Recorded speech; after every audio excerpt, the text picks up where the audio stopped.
저는 나이가 좀 있지만 곧 결혼을 생각하고 있는 예비 신부예요. 30대 후반인데 이제서야 결혼해도 좋을 것 같은 사람을 만나게 되었거든요. 사실 제가 이제까지 결혼을 하지 못한 것은 제가 결혼에 관심이 없었던 탓도 있어요. 하지만 그보다 저희 부모님이 사위에 대한 기준이 너무 높았기 때문인 것도 있다고 생각해요. 저희 아빠는 병원장으로 일을 하고 계시고 엄마는 은퇴할 때까지 대기업에서 일하셨어요. 그래서 두 분은 처음부터 제 결혼 상대에 대한 기준이 매우 높았어요. 그런데 여기에는 부모님이 저를 보는 시각도 끼어 있었어요. 사실 저는 두 분이 기대하는 만큼의 스펙을 쌓지는 못했거든요. 그래서인지 두 분은 저보고 제대로 취직이라도 하라면서 구박을 하시곤 했어요. 너는 좋은 대학도 못 나왔으면서 결혼이라도 좋은 집안에 하란 말이야. 너희 언니 봐라. 공부 잘해서 의대 가서 의사 됐잖냐? 너는 언니만큼 머리가 좋지 못하면 괜찮은 집안의 남자라도 데려와야지. 그래야 먹고 사는 게 지장이 없고 엄마랑 아빠도 체면이 살지 않겠어? 알겠어? 엄마 말 명심해. 저희 언니는 의사이다 보니 엄마 아빠는 늘 언니와 저를 비교했어요. 학생 때부터 언니와 성적으로 비교를 당했고 다 크고 나서도 그 비교는 끝나지 않았어요. 집안에서 하도 미운오리 새끼이다 보니 젊었을 때는 종종 서러워서 혼자 눈물을 훔칠 때도 있었어요. 사실 제가 공부를 못한 게 자랑스러운 일은 아니어도 큰 잘못을 한 건 아니잖아요. 그런데 가족들은 마치 저 자체가 문제가 있는 것 마냥 계속 구박을 했거든요. 그래서 명절이나 집안 행사로 가족 모두가 모이면 하루 종일 저에게 걱정 섞인 구박을 하느라 시간이 갔어요. 너 요새 뭐하고 지내? 아직도 월급 얼마 못 받는 행정직원 하러 다니니? 얼른 결혼해서 그것 좀 관두래도 하루 9시간 풀타임으로 일하는데 겁밖에 못 받을 거면 뭐하러 일을 하러 가니? 내가 너면 진작에 돈 많은 집안에 시집 갔겠다 그냥. 그냥 얼른 남자 좀 알아보도록 해.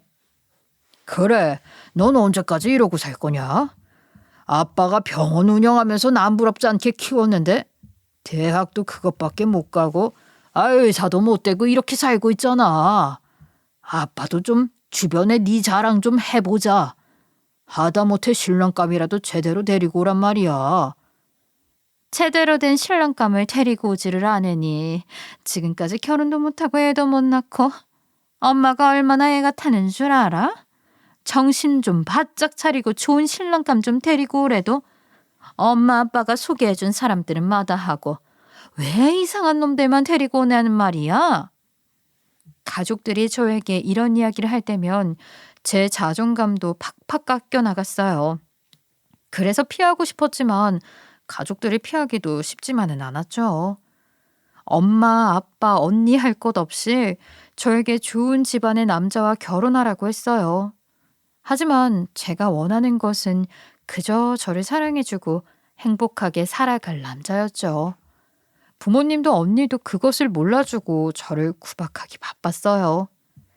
실은 2번 정도 소개로 만난 사람을 부모님께 소개해드린 적이 있어요. 주변 친구들이 소개팅을 해주어서 만났는데 괜찮은 사람들이어서 한동안 사귀었거든요. 그러다가 결혼까지 갈 수도 있겠다 싶어서 부모님께 소개를 드려봤어요. 그런데 그때도 부모님이 상대의 자존심을 상하게 하는 말씀을 하시는 바람에 오래 만나지 못했던 기억이 있어요. 대학을 지방에서 나왔어요?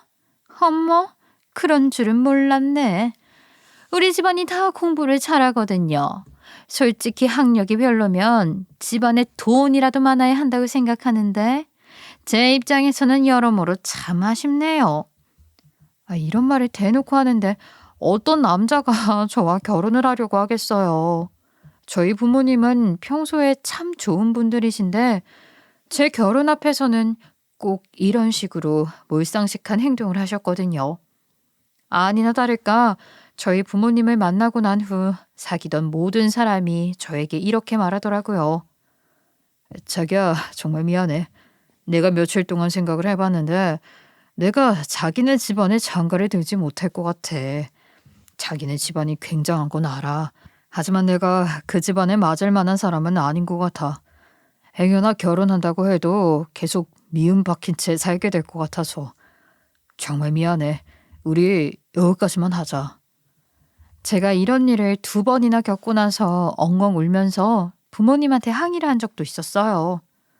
아유, 엄마, 내가 그런 소리 하지 말라고 했잖아. 내가 결혼할 사람이지 엄마가 결혼할 사람이야? 딸이 좋아서 데리고 온 사람한테 어떻게 그런 몰상식한 소리를 할 수가 있어. 사람이 조건이 다가 아니잖아. 내가 행복하게 살 수 있다는데 왜 엄마가 회방을 놔? 그냥 좀 축복해주고 가족으로 받아들여주면 안 돼? 내가 대체 왜 그래야 되니? 내가 고생고생해서 키운 내 딸 아무데나 시집 보내지 않겠다고 하는데 왜 그래야 하냐고. 엄마는 잘못한 거 하나 없다. 네가 부족한 결혼 상대를 데리고 온 게 잘못이지, 안 그래? 아, 그래? 넌 엄마 아빠 마음도 모르면서 뭐가 그렇게 당당하냐? 학력도 직업도 변변치 못한 너 같은 애는 엄마 아빠 후광을 뒤에 얻고 좋은 집안으로 시집이라도 가야 한다니까. 엄마한테 그렇게 소리칠 거 없다. 아빠도 엄마랑 같은 생각이야. 제가 아무리 말을 해도 통하지 않으니 저도 더 이상 말을 하지 않게 되더라고요. 부모님 2분이 워낙 잘나셨다 보니 딸의 결혼 상대를 그렇게 고르는 것이 당연하다고 생각하시는 것 같았어요. 그래서 제 말을 들을 생각도 하지 않으셨죠. 그런데 그 후에 2분이 소개해 주신 맞선 상대가 훌륭한 것도 아니었어요. 2분은 조건이 괜찮으니 딴 생각은 하지 말고 결혼하라고 하셨지만 전 그럴 수가 없었어요. 저 30대 중반이라고 하셨죠? 제가 사실 20대 여성을 만나고 싶다고 하기는 했는데 그래도 동안이시네요. 혹시 이상형이 어떻게 되세요? 제 이상형이요? 저는 다른 사람들이 잘 안 믿지만 정말로 마음이 착한 사람이 좋아요. 구체적으로 말하자면 노인을 공경하고 동물들도 사랑하는 그런 사람이요. 그게 첫 번째여서 다른 부분들은 크게 조건으로 생각하는 것은 없어요. 마음이 착한 사람이요? 그거 혹시 제 외모가 별로라는 말을 돌려서 하는 거 아닌가요? 외모를 안 본다는 것은 믿을 수가 없는데요. 제가 마음에 안 들면 그렇다고 말씀하시면 되는데. 부모님이 주선해준 맞선 상대들은 이런 식으로 외모, 재력, 학벌 등을 따지는 사람들이었어요. 제가 아무리 설명을 해도 제가 사람을 보는 기준을 믿어주지 않았죠. 이런 사람들이랑 대화를 이어가는 것 자체가 어려워서 대부분 한 번 만난 뒤로는 만나지 않았어요. 어차피 그쪽에서도 애프터를 보내지 않았고요. 대체 부모님은 어떻게 이런 사람들만 찾아오는지 알 수가 없었어요. 돈 많은 집 자제들은 원래 그런 건지 아니면 부모님이 그런 조건만 보는 분들이라 그런 사람들만 찾아서 오는 건지. 저는 이런 사람들과 결혼을 할 생각이 전혀 없어서 맞선도 몇 번인가 하다가 안 하겠다고 했어요. 그러다 보니 저도 점점 결혼 생각을 포기하게 되더라고요. 어차피 부모님은 제가 원하는 상대방이랑은 결혼 허락도 해주지 않으실 테니까요. 그러다 보니 나이가 차도록 결혼 상대를 찾는 게 힘들어서 저도 그냥 결혼에 대해서는 마음을 접고 있었어요. 그러던 중에 저는 우연한 기회에 한 남자를 만나게 되었는데 정말 운명 같은 만남이었어요. 전 지금 대학교 행정직원으로 일하고 있는데 사무실까지 가는 길이 굉장한 오르막길이에요. 그래서 항상 조심히 걸어가는데 어느 날 발이 미끄러져서 넘어지고 말았죠. 그런데 뒤에서 올라오던 배달 오토바이가 저를 보고 놀라서 브레이크를 밟으면서 같이 넘어졌어요. 전 깜짝 놀랐지만 다행히 오토바이는 천천히 넘어져서 별일은 없는 것 같았어요. 저는 손과 무릎을 털고 오토바이 운전자한테 죄송하다고 말하면서 일어나려는데 그 오토바이 운전자가 벌떡 일어나더니 저한테 달려와 손을 잡아 일으켜주면서 말하는 것이었어요. 괜찮으세요? 제가 최대한 피해서 넘어지기는 했는데 어디 다치신 건 아니죠? 아이고, 저 무릎 많이 긁히신 거 아닌가 모르겠네요. 저 때문에 넘어진 건 이 사람인데 이렇게 달려와서 제 걱정부터 해주니 좋은 사람이라는 생각이 들었어요. 그래서 저는 부축받아 일어나면서 말을 했죠. 예, 저는 괜찮아요. 그냥 넘어진 거라. 그보다 저 때문에 넘어지셨는데 어디 다치시지는 않으셨어요? 오토바이는 어디 망가진 곳 없고요? 저는 천천히 넘어진 거라 멀쩡합니다. 오토바이도 멀쩡하고요. 그나저나 저 때문에 놀라셨나 보네요. 몸 하나는 튼튼하니 걱정하지 마세요. 어쨌든 둘 다 몸은 괜찮았지만 혹시 몰라서 연락처를 교환하자고 했어요. 저 때문에 넘어졌으니 내일이 되어 어딘가 아프거나 하면 연락을 달라고 했어요. 교통사고는 원래 사고 난 다음 날이 더 아프잖아요. 저 넘어지는 거 보고 피하려다가 넘어지신 거니까 혹시 어디 아프거나 하면 연락 주세요. 치료비 보상해 드릴게요. 이러실 것까지는 없는데 감사합니다. 일단 연락처는 받아둘게요. 혹시 어디 아프면 연락 드릴게요. 그리고 다음 날이 되었는데 그 사람에게서 연락이 왔어요. 저는 그 사람이 어디인가 다쳤나 싶어 놀라서 연락을 받아보았죠. 그런데 연락을 받으니 이런 말을 하는 것이었어요. 저 어제 연락처 교환한 사람인데요. 몸이 아픈 것은 아니고요. 실은 괜찮으시면 점심이나 함께 하고 싶어서요. 괜찮으실까요? 저는 그 사람이 괜찮은 사람이라고 느껴졌어요. 그래서 함께 식사를 하기로 했고 저와 예비 신랑의 인연이 시작되었죠. 알고 보니 그 사람은 저보다 2살이 어렸고 배달 일을 시작하기 전에는 부모님이 물려주신 사업을 했다고 했어요. 의료기기 사업이었는데 잘 되어서 돈도 많이 벌었다고 했어요. 하지만 불경기가 오면서 병원들에서도 지출을 줄이기 시작해 새로운 의료기기가 잘 안 팔리게 되었고 새 의료기기에 투자한 돈을 회수하지 못하게 되었다고 했죠. 그래서 결국 폐업을 하게 되었다고 했어요. 그 과정에서 폐업 시점이 늦어져서 빚을 지게 되었고 지금은 거의 다 갚았지만 아직까지 빚이 남아 배달일 등 여러 가지 일을 하면서 갚고 있다고 하였어요. 그럼 대체 일을 몇 개나 하고 있는 거예요? 사람이 그렇게 많은 일을 다 할 수가 있어요? 그러게요. 저도 그렇게 못할 줄 알았는데 어떻게든 하게 되더라고요.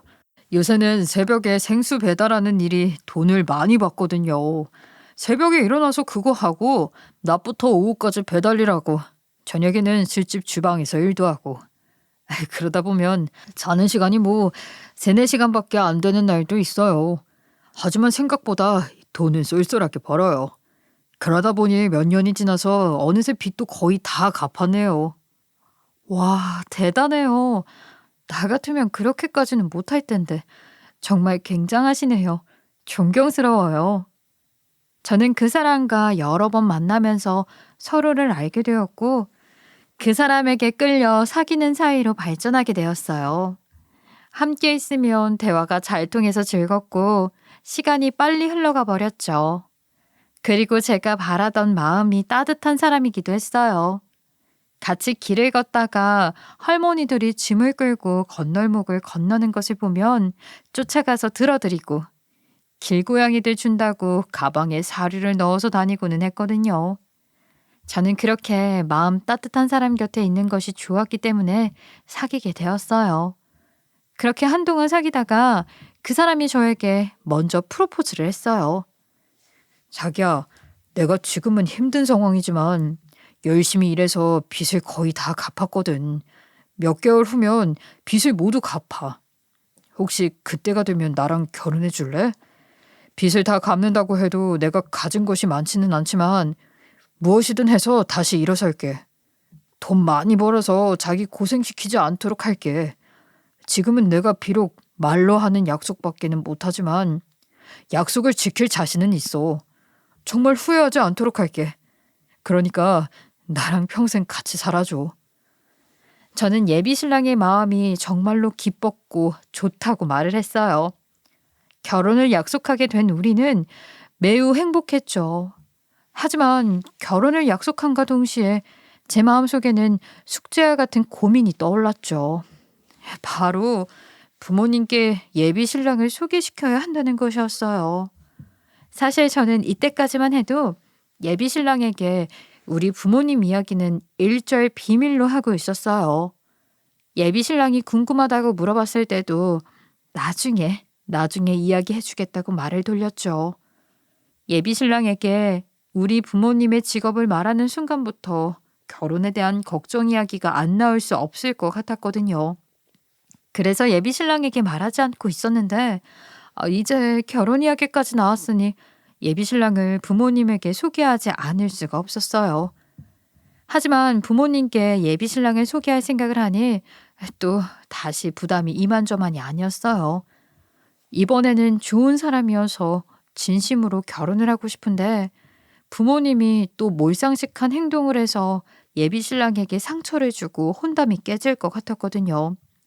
저는 고민하다가 예비 신랑에게 고민 상담까지 했어요.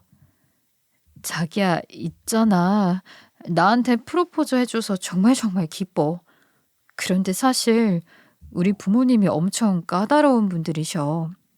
결혼 상대라고 하면 너무 빡빡하게 구시거든. 내가 이 나이까지 결혼하지 못한 건 자기처럼 일하느라 바빴다거나 그런 이유가 아니고 우리 부모님 때문에 그런 것이 크거든. 그래서 자기를 소개하고 결혼 허락을 받고 싶은데 걱정이 너무 되어서 내가 바로 소개시켜주지 못해서 미안해. 그랬더니 예비 신랑은 깊이 물어보지 않고 저를 안심시키며 이렇게 말을 하더라고요. 자기야, 너무 걱정 마. 고민이 많으면 천천히 소개시켜줘도 돼. 언젠가 인선을 드려야 하는 거니까. 나도 마음의 준비를 하고 있을게. 난 오히려 감사하다는 생각이 드는걸. 자기 부모님이 결혼 상대에게 빡빡하게 하신 덕분에 자기가 지금까지 결혼을 안 하고 있다가 나를 만난 거잖아. 자기 마음이 아직 불안하면 조금 더 기다렸다가 소개시켜줘도 괜찮아. 난 기다릴 수 있어. 저는 예비 신랑에게 고맙다고 말했어요. 하지만 예비 신랑의 이런 위로가 소용이 없도록 부모님께 당장 예비 신랑을 소개시켜야 하는 이유가 생기고 말았어요. 제가 덜컥 임신을 해버린 것이었어요. 조심했어야 하는데 속도 위반이 되어버린 것이었죠. 저는 이 사실을 부모님께 말씀드려야 했는데 예비 신랑을 소개시키기 전에 제가 먼저 혼자 가서 말씀을 드리는 것이 낫겠다 싶었어요. 예비 신랑이랑 부모님이 처음 만난 자리에서 속도 위반까지 말해버리면 보통 난리가 아닐 것 같았거든요. 요새 저처럼 나이 많은 미혼의 딸이 있는 부모님들은 속도 위반했다고 하면 손주가 결혼 선물이라면서 반가워하시기도 한다던데 저희 부모님이 그럴 일은 없었죠. 그래서 저는 각오를 다지고 아빠와 엄마에게 속도 위반을 한 사실을 말하러 갔어요. 말하러 가면서도 어떤 반응을 보게 될지 심장이 두근거렸지만 예비 신랑을 위해서라도 마음 단단히 먹고 찾아갔어요. 엄마, 아빠, 드릴 말씀이 있어요. 제가 요즘 결혼하고 싶은 사람을 만나고 있는데요. 실은 엄마, 아빠 마음에 들지 않으셔도 허락해 주셨으면 해요.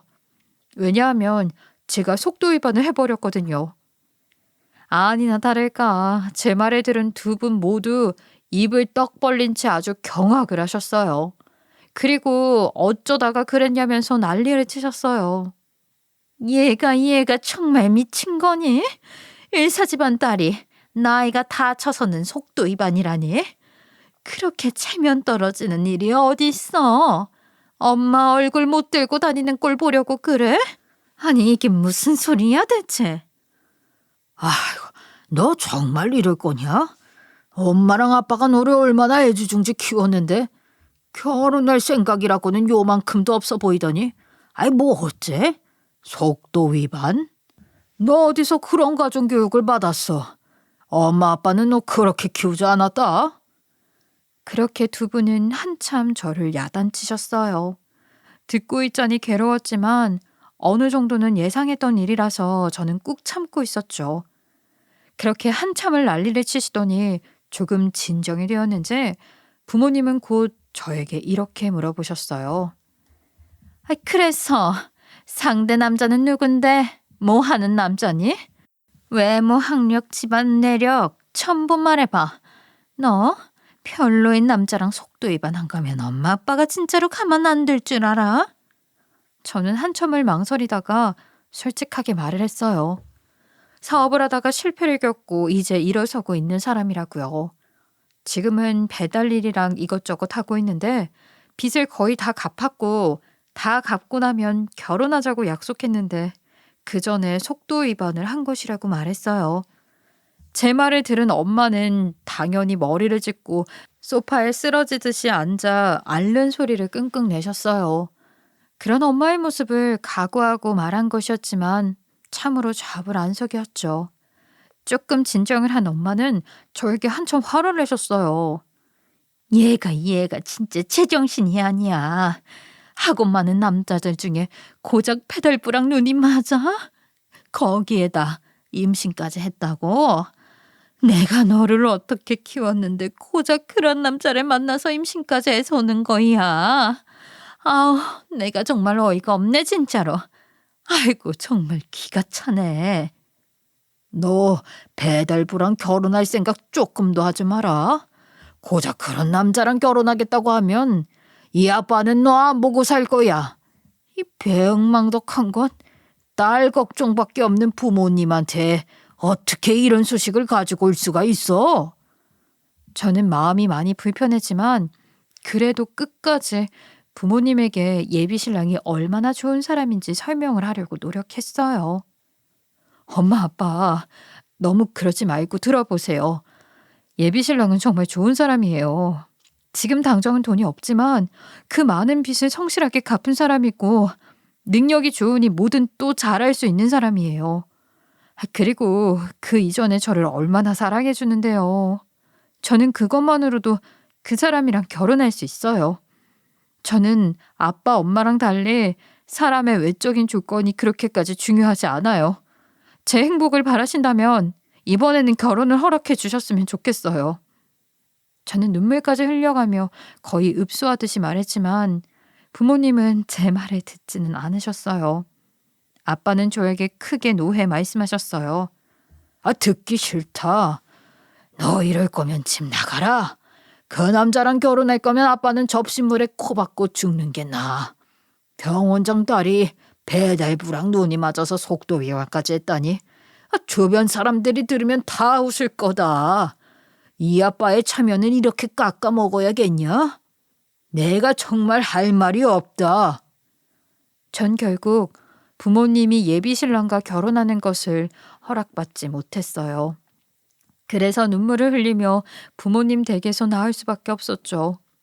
제가 진심으로 사랑하는 사람이 생겼는데도 인정해 줄 생각이 조금도 없고 심지어 마음을 열고 들어볼 생각조차 하지 않으시는 부모님이 원망스러웠어요. 정말 해도 너무하신다 싶었죠. 제가 상당히 기가 죽어서 슬퍼하면서 오자 예비 신랑은 저를 보더니 마음 아파했어요. 자기야, 미안해. 내가 부모님한테 우리 결혼 허락받는 걸 실패했어. 속도 위반한 건 물론 부모님 입장에서 놀라실 만하긴 한데 그래도 속도 위반까지 했다고 하면 허락해 주실 줄 알았는데 한참 화만 내시고 나가라고 하시더라. 정말 미안해. 내가 부모님한테 너무 부족한 딸이라서 그런가 봐. 자기야, 자기가 왜 미안해해. 날 위해서 혼자 이렇게 노력하고 왔는데 오히려 내가 미안해. 내가 부족한 사람이라 내가 돈도 많고 좋은 대학도 나왔으면 자기가 이런 마음고생 하지 않아도 될 텐데. 그게 무슨 소리야. 자기가 어디가 부족하다고 그래. 나한테는 완벽한 사람이야. 그냥 우리 부모님이 워낙 겉으로 드러나는 것들만 중시하고 내면을 볼 줄 모르셔서 그래. 몇 번이나 이런 일을 겪었는데 이제는 부모님한테 허락 안 받고 결혼하고 싶을 정도야. 그래도 이왕이면 부모님께도 인정받으면 좋지. 그러지 말고 내가 직접 가볼게. 물론 마음에 안 들어 하시겠지만 여러 번 보다 보면 정이 붙지 않겠어? 그러니까 아버님 명함 좀 줘봐. 연락처도 저장하고 일하시는 병원도 종종 찾아가 보도록 할게. 저는 그렇게 말해주는 예비 신랑이 정말로 고마웠어요. 그래서 고마워하면서 예비 신랑에게 아빠의 명함을 건넸어요. 그런데 명함을 받아든 예비 신랑이 눈을 동그랗게 뜨더니 놀라는 것이었어요. 자기야, 이분이 아버님이셔? 정말로? 이분은 내가 알고 지내던 병원 원장님이신데. 뭐라고? 자기 우리 아빠를 알아? 어떻게 알고 있어? 예비 신랑이 우리 아빠를 알고 있다는 말에 저도 놀라 어떻게 알고 있는지 물어보자 예비 신랑은 놀라운 이야기를 해주었어요. 저는 그 이야기를 듣고 예비 신랑이 우리 아빠를 만나면 결혼 허락을 받을 수 있겠구나 싶었어요. 그래서 결국 저희는 직접 아빠를 찾아가게 되었어요. 저는 예비 신랑과 함께 아빠의 퇴근 시간쯤에 맞춰 병원으로 갔어요. 그리고 엄마에게 연락해서 병원으로 오시라고 말씀드렸죠. 저희는 병원에 도착한 뒤 퇴근 시간이 되었을 때 병원 원장실 문을 벌컥 열었어요. 아빠는 퇴근 준비를 하다가 원장실에 들어온 우리를 보고 눈을 동그랗게 뜨셨는데 예비 신랑의 얼굴을 보더니 입을 쩍 벌리고 말을 잇지 못하셨어요. 아니, 자네가 어떻게 해? 기억하시나 보네요, 원장님. 오랜만에 인사드립니다. 저 결혼 허락받으러 왔어요. 절 만나보지도 않고 거절하셨다고 해서요. 아버님, 저한테 이러시면 안 되죠. 아니 이게 무슨 소리야? 당신 저 사람 아는 사람이에요? 예비 신랑이 기세 좋게 말하자 아빠는 바로 예비 신랑 앞에서 어쩔 줄을 모르고 있다가 갑자기 무릎을 꿇고 싹싹 빌기 시작하는 것이었어요. 저는 의기양양하게 서 있었죠. 엄마는 눈을 동그랗게 뜨고 아빠와 예비 신랑을 번갈아 가면서 보았어요. 아니, 나는 설마 자네일 줄은 몰랐네. 내가 알았으면 그렇게 모진 소리를 했겠나. 몰라서 그랬으니 마음 풀게, 미안하네. 아빠가 이렇게 비는 데는 다 이유가 있었어요. 예비 신랑의 이야기를 들어보니 예비 신랑은 예전에 의료기기 회사를 운영했을 때 아빠네 병원과 거래를 했다고 했어요. 우연이지만 의료기기 회사가 많지 않으니 그럴 수 있다고 생각했어요. 그런데 예비 신랑의 말에 의하면 당시 아빠가 예비 신랑네 회사를 통해 가짜 영수증을 만들어 달라고 했고 예비 신랑이 도와줬다는 것이었어요. 예비 신랑이 아빠의 병원을 찾아가기 전에 저에게 들려준 이야기는 이러했어요. 아니, 가짜 영수증을 만들어주는 일하면 다 불법으로 걸리게 되는 거 아니야? 자기가 어쩌다가 아빠의 그런 일을 도와주게 된 건데. 당시 아버님이 비자금이 필요하시다면서 나에게 부탁을 하셨어. 그때 아버님이 개원한 지 얼마 안 되셨을 텐데 아버님의 아버지, 그러니까 자기의 할아버지가 위독하셔서 해외 유명 병원을 섭외해서 수술을 받기로 했다는 거야. 그런데 그 돈이 어마어마했던 거지. 불법이지만 병원 법인 돈을 빼내서 수술비를 마련하기로 했고 그걸 도와줄 회사가 필요했던 거야. 당시 병원장이었던 우리 아빠의 부탁에 예비 신랑은 조금 망설였지만 아버지의 수술에 필요한 돈을 마련한다는 말에 인간적으로 이해할 수 있는 일이어서 도와줬다고 했어요. 그리고 그때 당시 아빠가 이런 식으로 말했다는 것이었어요. 자네 한 번만 도와주면 내가 앞으로 사장님 회사랑만 거래를 할게요.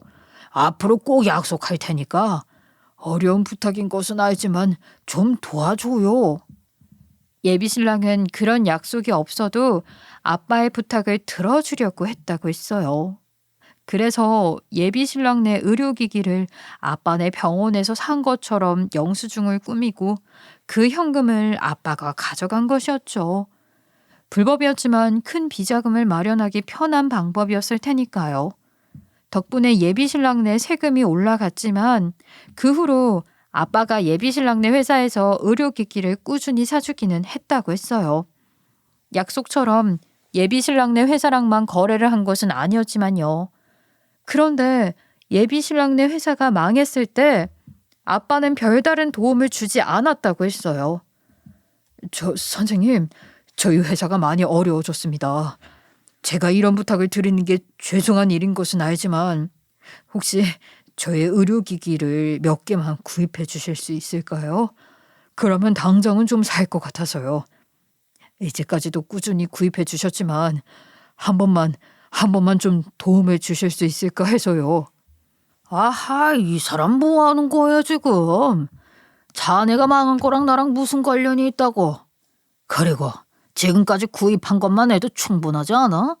다른 곳에서 구입해도 되는 것을 사장님네 회사에서 구입하기도 한 건데 사장님 회사가 망한 것은 안타까운데 비싼 의료기기를 함부로 사기는 좀 어려워서 이해 좀 해주게.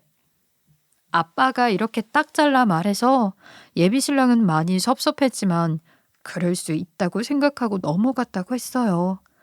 본인이 약간의 불법적인 일을 도와줬다고 해서 상대방한테도 그렇게 해달라고 요구할 수는 없다고 생각했다고 했어요. 그런데 아빠는 예비신랑이 폐업을 하는 날 연락을 하더니 이런 말까지 했다는 것이었어요. 저 혹시 예전에 비자금 조성하는 것 도와준 기록이 남아있나? 저 다름 아니라 그것 좀 지워줄 수 있나 해서. 회사 폐업하게 되었는데 함께 지어주면 고맙겠어. 그 병원장이 법인 돈 빼돌린 기록이 남아있으면 좀 그렇잖아.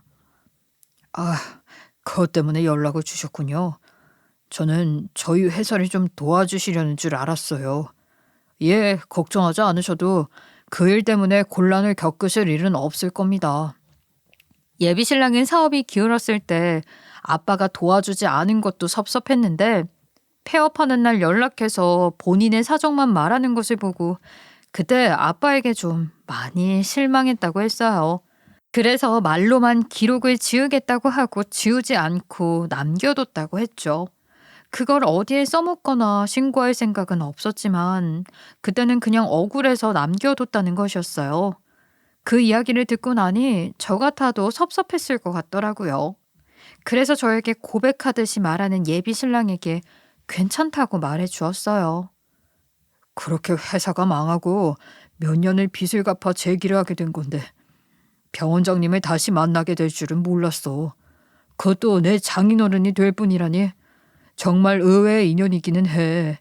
하지만 이걸로 확실해진 것은 있지.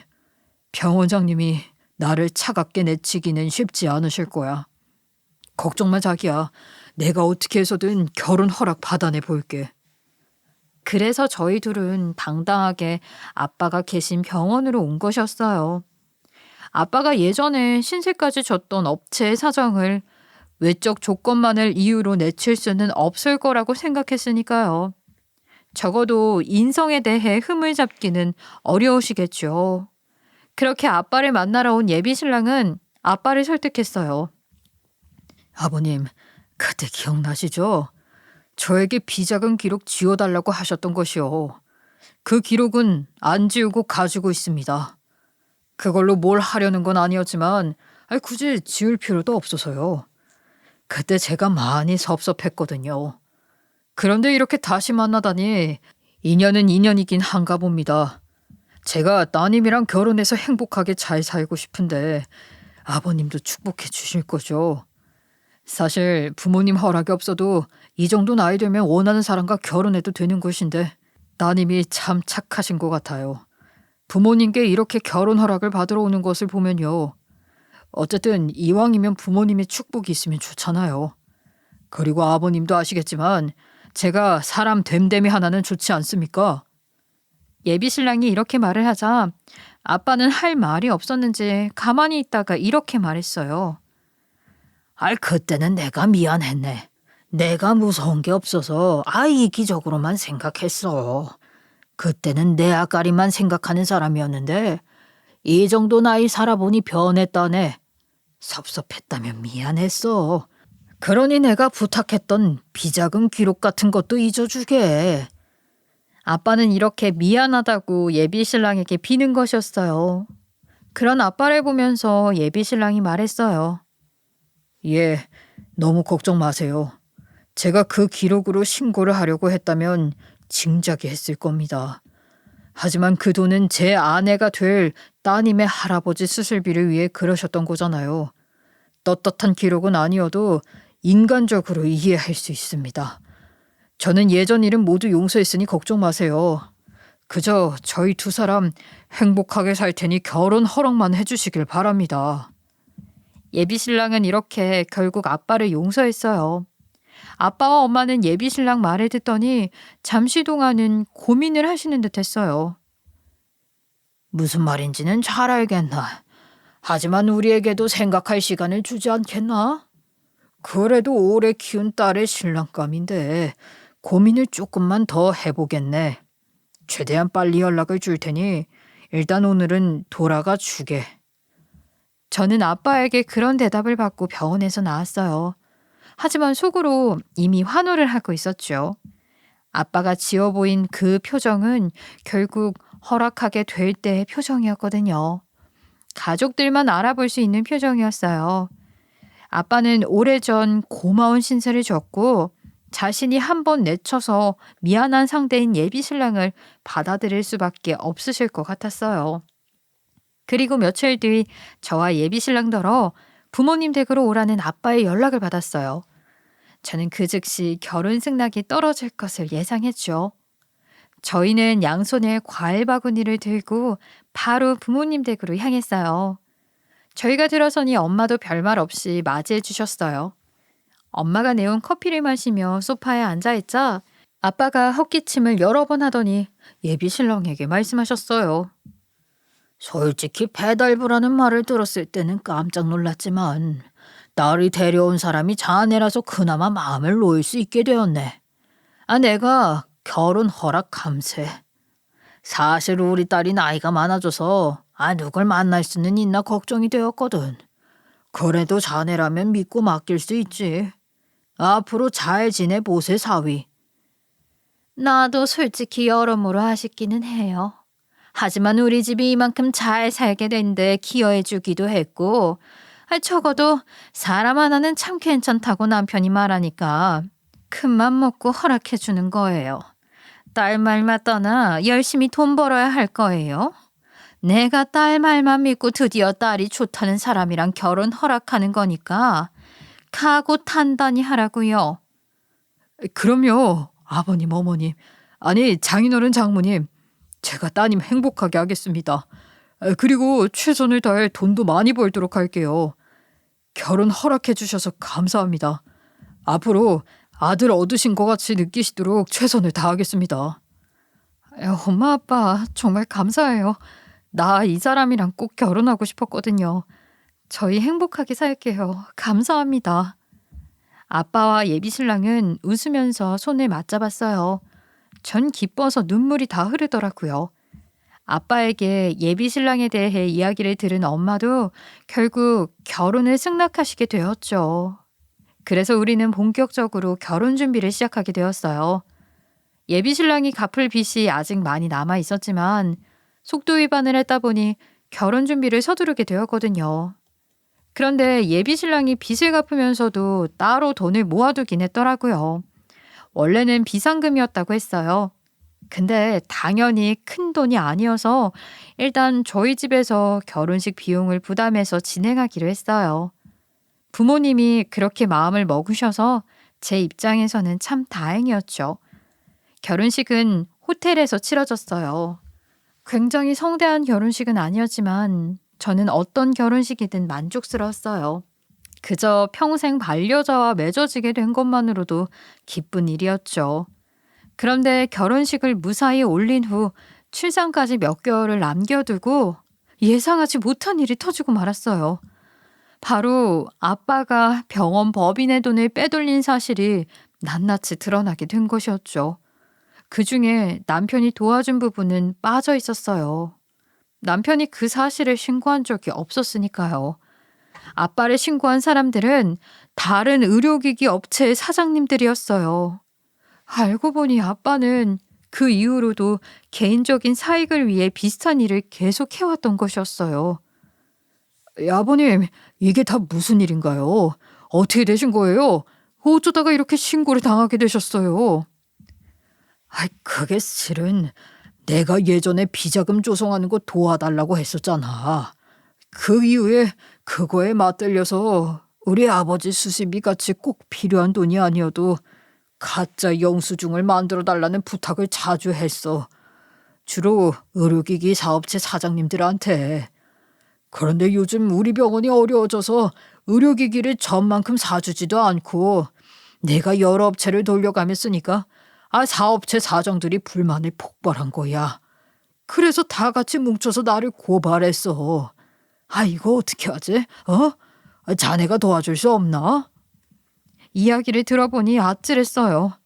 아빠는 처음에 남편을 통해 비자금을 마련한 후 그 돈을 정말로 할아버지 수술비로 썼다고 했어요.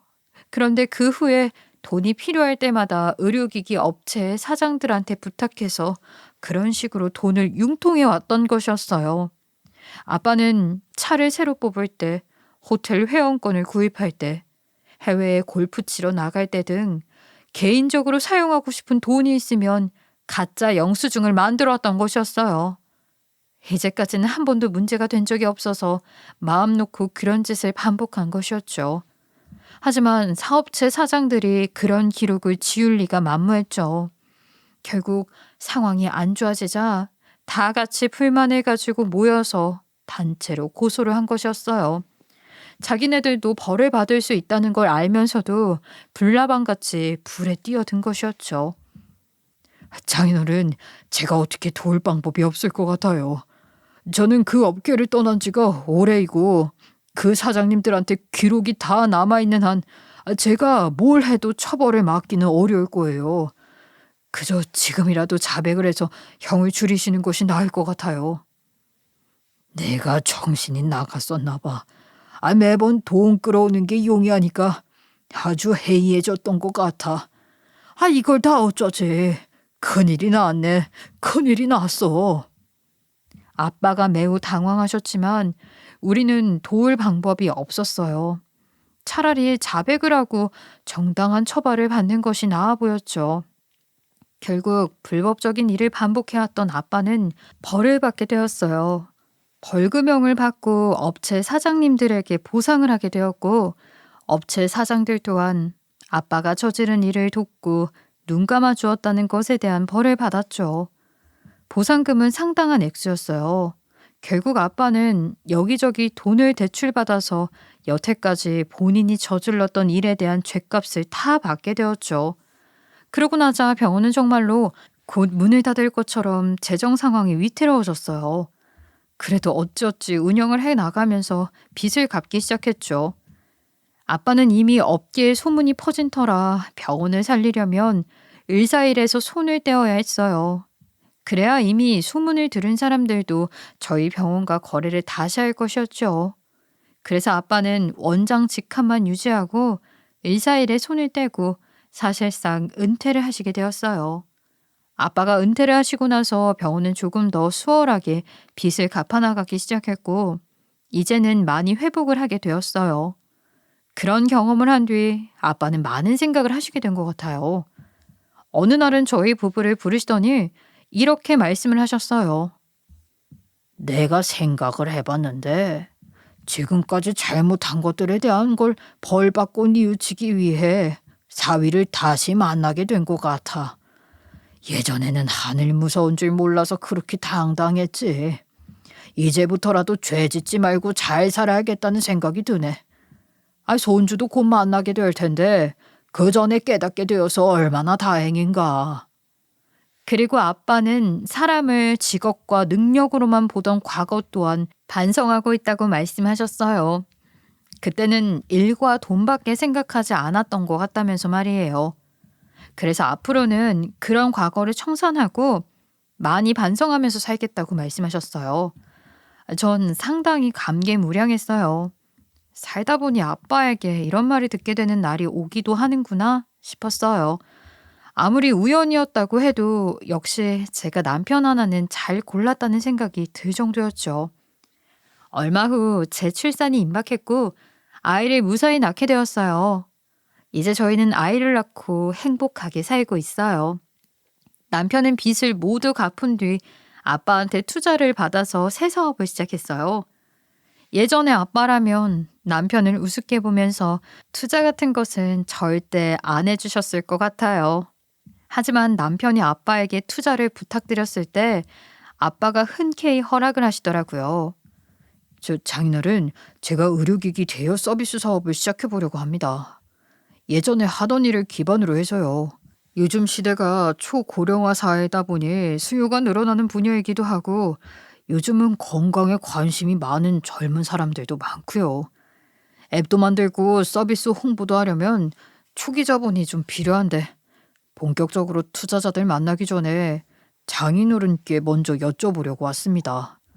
예전에 한번 회사를 살리지 못한 경험은 있지만 지금은 그 경험 덕분에 더 튼튼해졌어요. 사업을 더 잘할 수 있습니다. 한번 저를 믿고 투자해 주실 수 있을까요? 장인어른이 투자자라면 저도 조금 더 마음 놓고 사업을 할 수 있기도 하고요.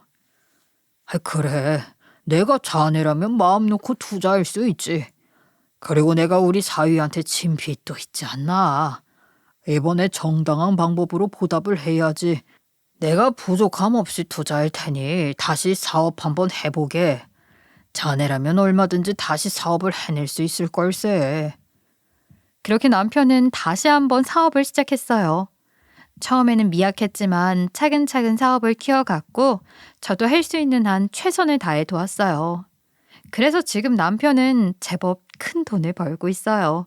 부모님이 결혼 허락을 하기는 했지만 처음에는 그래도 속으로 조금 아쉬워하시는 것 같았거든요. 그런데 지금은 남편이 사업을 해나가는 모습을 보면서 칭찬을 하고는 하세요. 내가 옛날 사고방식에서 벗어나지 못했다면 자네같이 훌륭한 사이도 얻지 못했을 거 아닌가. 지금이라도 이렇게 깨달아서 얼마나 다행인지. 여러모로 고맙네 사위. 우리 인연이 참으로 값진 것이었어. 나도 마찬가지라네. 자네 같은 사람이 좋은 사람이라는 걸 너무 늦게 깨달았어. 그간 섭섭하게 한 것들에 대해 사과하네. 우리 딸 행복하게 해줘서 고맙고 이렇게 항상 우리를 챙겨줘서 얼마나 좋은지 몰라. 앞으로도 잘 부탁하네. 이렇게 드디어 저희 부모님과 저는 평안을 찾았어요. 남편을 참 잘 만난 덕이라는 생각이 들어요. 역시 사람은 돈이나 조건보다 됨됨이가 중요하다고 생각해요.